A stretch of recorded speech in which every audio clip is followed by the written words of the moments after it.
नमस्कार। मैं हूं संजय पांडे और आप देख रहे हैं समाज की बात। यूबीटी के प्रवक्ता संजय राउत ने कहा कि पवार साहब को समझना सबके बस की बात नहीं है। खासकर उन्होंने कहा कि देवेंद्र फडणवीस को 100 जन्म लगेंगे तो भी वो पवार साहब के दिमाग को समझ नहीं पाएंगे। तो क्या संजय राउत ने पवार के दिमाग को समझ लिया था? जी हां, महाराष्ट्र के राजनीति पर चर्चा होगी, लेकिन उससे पहले महाराष्ट्र में कुछ जो घटनाएं घटित हुई थी उस पर थोड़ा सा एक नजर डाल लेते हैं। अगर महाराष्ट्र में देखा जाए तो सिंधुदुर्ग जिले में मालवण में छत्रपति शिवाजी महाराज की प्रतिमा लगी थी और वो प्रतिमा कुछ महीनों पहले ही प्रधानमंत्री नरेंद्र मोदी ने उसका उद्घाटन किया था और वह प्रतिमा बारिश के समय हवाओं को झेल नहीं पाई और वह गिर पड़ी और उस प्रतिमा के गिरने की वजह से पूरे महाराष्ट्र में उबाल आ गया, क्योंकि यहां पर छत्रपति शिवाजी महाराज को देवता माना जाता है।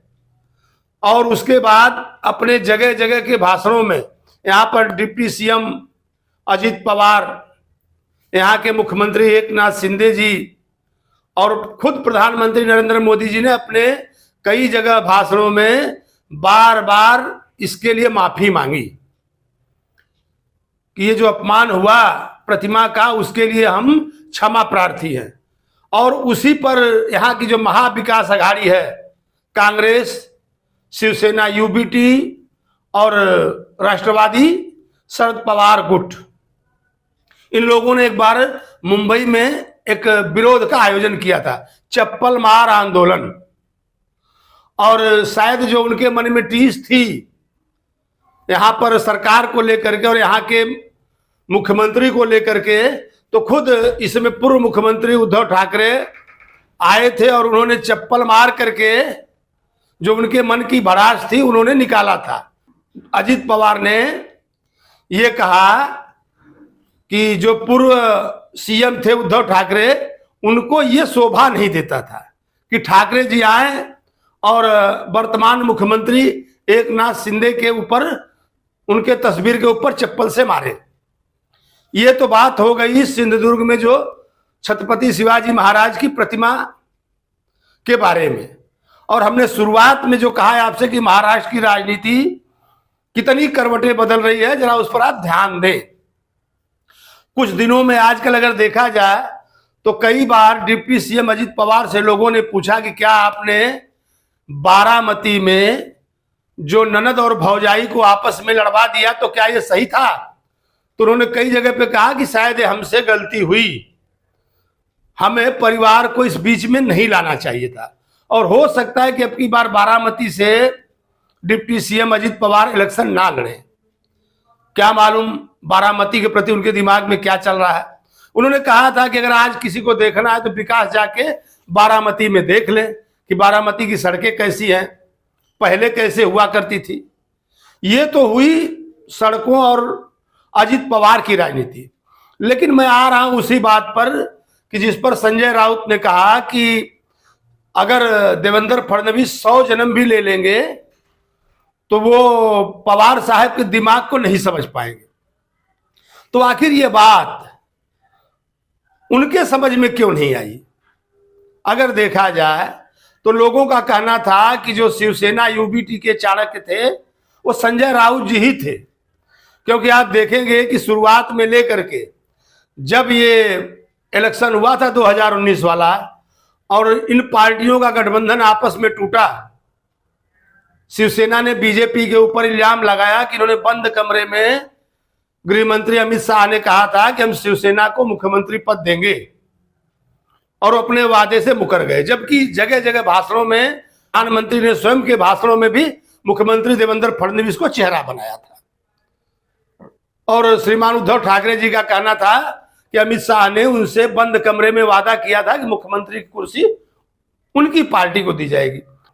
दो लोग आपस में मिले हुए थे जिनका बहुत दिन से गठबंधन चल रहा था और बाद में एक ऐसा विरोधाभासी गठबंधन महाराष्ट्र के राजनीति में आया, कांग्रेस और शिवसेना जो कि ये एक दूसरे की जबरदस्त विरोधी पार्टी थी। दोनों के कहीं पर भी तालमेल नहीं थे।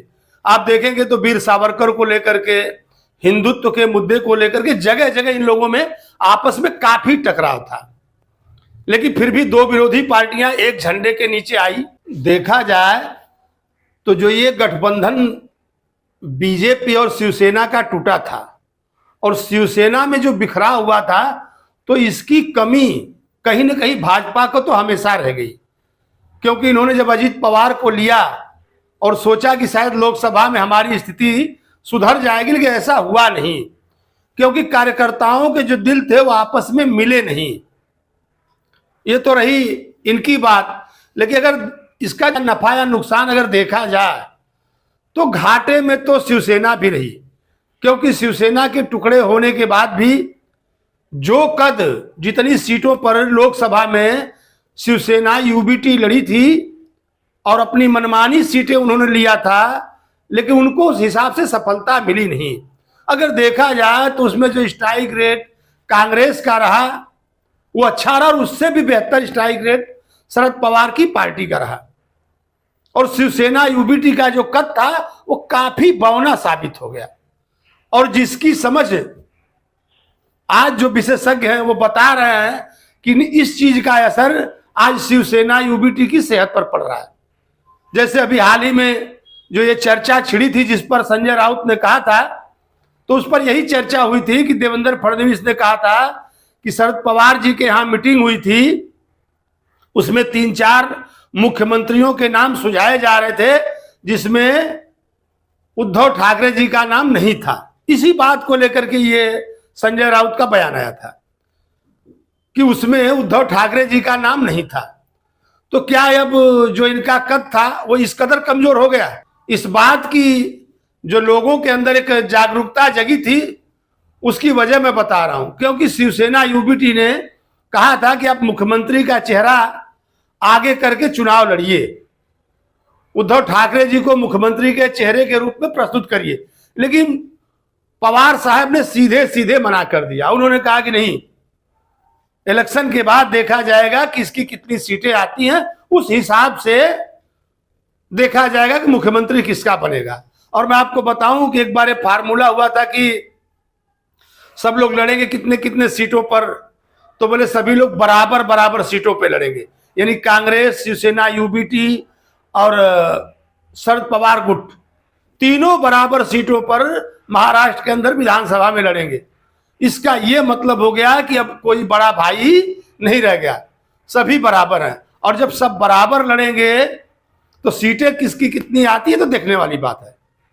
हालांकि इस बात को लेकर के बीजेपी और शिंदे गुट, अजीत पवार, इन्होंने आपने देखा होगा कि तमाम पैतरेबाजी महाराष्ट्र के अंदर चल रही है, जिसमें कि अगर जो फ्री कल्चर की बात की जाए तो लाडली बहना से लेकर के और लाडला भैया तक की योजनाएं यहां पर उन लोगों ने लागू कर दी है और काफी अच्छी खासी भीड़ जमा हो रही है, लोग काफी जा रहा है। उसमें वोट कितना मिलता है ये तो देखने वाली बात है कि इन योजनाओं का फायदा उनको मिलता है या नहीं, ये तो समय बताएगा।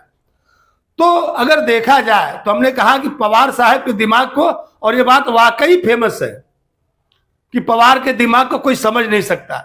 इसके उदाहरण ढेरों सारे, महाराष्ट्र की राजनीति क्या पूरे देश की राजनीति में ऐसे ढेर सारे उदाहरण पड़े हुए हैं। खुद 2014 में जब शिवसेना और बीजेपी, कांग्रेस और राष्ट्रवादी चारों पार्टियां अलग अलग चुनाव लड़ी थी, सबने अपनी अपनी ताकत की आजमाइश कर ली थी, उस समय शरद पवार जी के एक बयान ने कि सरकार अल्पमत की भी चलाई जाती है, और उस समय के मुख्यमंत्री देवेंद्र फडणवीस को उन्होंने बायकाट करके सदन से बाहर जाकर के एक तरह से छुपा समर्थन दिया था। और शिवसेना, उस समय की शिवसेना को झुकना पड़ा था कि पवार साहब को दिमाग को कोई नहीं समझ सकता, महाराष्ट्र की राजनीति पर, बाकी देश की राजनीति पर। फिर मैं आगे आपसे मिलूंगा, और ये वीडियो आपको कैसा लगा अपने कमेंट बॉक्स में लिखिए, और हो सके तो हमारे चैनल को सब्सक्राइब और वीडियो को लाइक करिए। तब तक के लिए धन्यवाद।